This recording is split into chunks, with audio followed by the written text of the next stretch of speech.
Paragraphe grand 2. Caractéristiques de dispersion d'une série statistique. Alors, on commence avec le paragraphe petit 1 dans lequel on va parler d'étendue. Donc, définition, l'étendue d'une série statistique est la différence, l'écart, si vous voulez, entre la plus grande valeur et la plus petite valeur de la série. C'est une notion très simple dans laquelle il suffit d'une soustraction pour effectuer le calcul. Alors, pour Jérôme, il faut donc que l'on repère dans sa série la meilleure et la moins bonne note. Alors, je vous laisse regarder. Pour Jérôme, la meilleure note, c'est 18 et la moins bonne, c'est 4. Donc, il suffit, pour calculer l'étendue de Jérôme, de faire la plus grande moins la plus petite, 18 moins 4, 14. On passe à l'étendue pour Bertrand, donc même chose, on repère sa plus haute note qui est 15, à laquelle on enlève sa plus basse note qui est 3. On obtient ainsi une étendue de 12 pour Bertrand. On finit avec Julie. Alors, la meilleure note de Julie, c'est 15. Sa moins bonne note, c'est 9. Julie a une étendue égale à 6. Alors, ces trois valeurs nous permettent juste de voir que celle qui a la plus petite étendue, c'est Julie, donc elle a souvent des notes assez proches les unes des autres.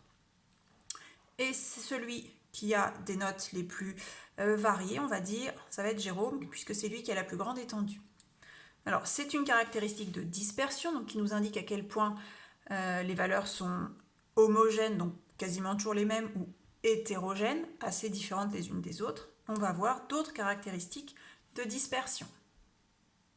Alors justement, voilà d'autres caractéristiques de dispersion, les quartiles. Donc d'abord on commence par la définition. Donc le premier quartile, c'est la plus petite valeur de la série pour qu'on ait au moins 25%, donc un quart, d'où le mot quartile, au moins 25% des valeurs de cette série qui sont inférieures ou égales à cette valeur. Et le troisième quartile, c'est la même notion, sauf que au lieu de parler du premier quart, on parle de 3 quarts de la série, 75%. Donc le troisième quartile, c'est la plus petite valeur de la série, telle que au moins 75% des valeurs de cette série soient inférieures ou égales à ce troisième quartile. Ensuite, l'écart interquartile, comme son nom l'indique, c'est l'écart entre le premier quartile qu'on note Q1 et le troisième quartile qu'on note Q3. Donc c'est donc Q3 moins Q1. L'écart interquartile vient mesurer la dispersion de la série, un petit peu comme l'étendue, mais là on mesure la dispersion par rapport à la médiane. Tout à l'heure c'était par rapport à la plus petite et la plus grande valeur. Là c'est par rapport à la médiane.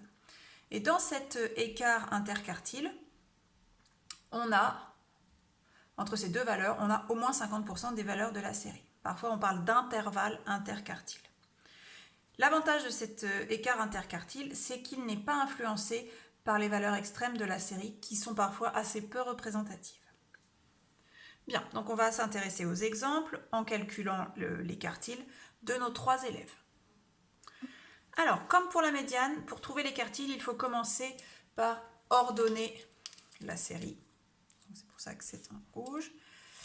Et donc le premier quartile va se trouver au premier quart de l'effectif et le troisième au troisième quart. Alors on va voir précisément comment on fait. Donc pour Jérôme, vous avez ici les notes qui sont ordonnées de la plus petite à la plus grande. On a, je vous rappelle, 1, 2, 3, 4, 5, 6, 7, 8 notes pour Jérôme. Donc on va calculer un quart de cet effectif total de 8. Donc un quart de 8, c'est égal à 8 divisé par 4, donc 2. Cette valeur-là, ce n'est pas le premier quartile, c'est le rang du premier quartile, c'est-à-dire c'est la deuxième valeur de la série. C'est-à-dire la deuxième valeur de la série, c'est 6. Donc ça, c'est mon premier quartile, Q1 égale 6. Ça veut dire que au moins un quart des notes de la série sont inférieures ou égales à 6. On va ensuite passer au troisième quartile. Donc, au lieu de calculer 1/4 de l'effectif total, je calcule 3/4 de l'effectif total.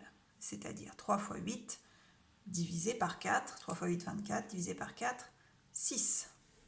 À nouveau, 6 n'est pas mon quartile, c'est le rang de mon troisième quartile. C'est donc la sixième valeur de la série. Donc, la sixième valeur de la série, c'est 1, 2, 3, 4, 5, 6, 17. Donc mon quartile 3 est 17. Ce qui veut dire qu'au moins 3/4 des notes de Jérôme sont inférieures ou égales à 17. Si je calcule l'écart interquartile, donc je fais Q3 moins Q1, c'est-à-dire 17 moins 6, 11. Voilà pour Jérôme. On va maintenant passer à Bertrand et Julie. Alors, commençons par Bertrand. Vous avez ici ses notes, ordonnées bien sûr, de la plus petite à la plus grande. Donc, pour déterminer le premier quartile, il va falloir qu'on calcule 1/4 fois l'effectif total, c'est-à-dire le nombre de notes. Donc, on en avait 1, 2, 3, 4, 5, 6, 7, 8, 9, 10. Donc, 1/4 fois 10, ce qui fait 2,5. Donc là, on va être embêté parce que aller chercher la 2,5e valeur de la série, c'est pas possible. Donc quand on tombe sur un nombre décimal, ça arrive assez fréquemment, eh bien on va prendre l'entier immédiatement au-dessus. Donc je vais prendre la troisième valeur de la série. C'est-à-dire la troisième valeur de la série, c'est 12. 1, 2, 3. Donc, mon premier quartile pour Bertrand, c'est 12. Pour le troisième quartile, on procède de la même manière. On calcule 3/4 fois 10, ce qui fait 7,5. Donc, je vais prendre la 8e valeur de la série. Donc, 1, 2, 3, 4, 5, 6, 7, 8. Voilà mon troisième quartile.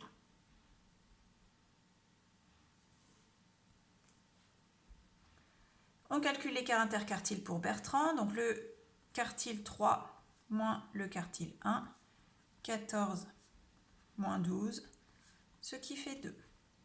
Si déjà on compare avec l'écart interquartile de Jérôme qui était à 11, on voit que les notes de Bertrand vont être assez centrées autour de sa médiane. Je vous rappelle que la médiane de Bertrand était de 12,5. Donc on a 50% des notes qui sont autour de la médiane de manière assez proche. Continuons avec Julie. Alors, on a les notes de Julie ordonnées. Donc, pour le premier quartile, on fait 1/4 fois l'effectif total. Donc, on a 1, 2, 3, 4, 5, 6, 7, 8, 9 notes. Donc, 1/4 fois 9 ou 9 divisé par 4, ça fait 2,25. Donc, on tombe à nouveau sur un nombre décimal. Donc, je vais devoir prendre la troisième valeur de la série. Donc, la troisième valeur, c'est 10. Donc le premier quartile pour Julie est de 10. On termine avec le troisième quartile. Donc je vais faire 3/4 fois 9, ce qui fait 6,75. Il suffit de prendre ça fois 3 si vous voulez. Donc le troisième quartile va être la 7e valeur de la série, parce que 7, c'est l'entier immédiatement après 6,75. Donc ma 7e valeur, c'est 13. 1, 2, 3, 4, 5, 6, 7. Donc le troisième quartile pour Julie est de 13, ce qui nous permet de déterminer l'écart interquartile. 13 moins 10, puisque c'est Q3 moins Q1, d'où 3. Alors nous verrons dans le paragraphe suivant les différentes interprétations de ces caractéristiques de position et de dispersion que nous venons de voir.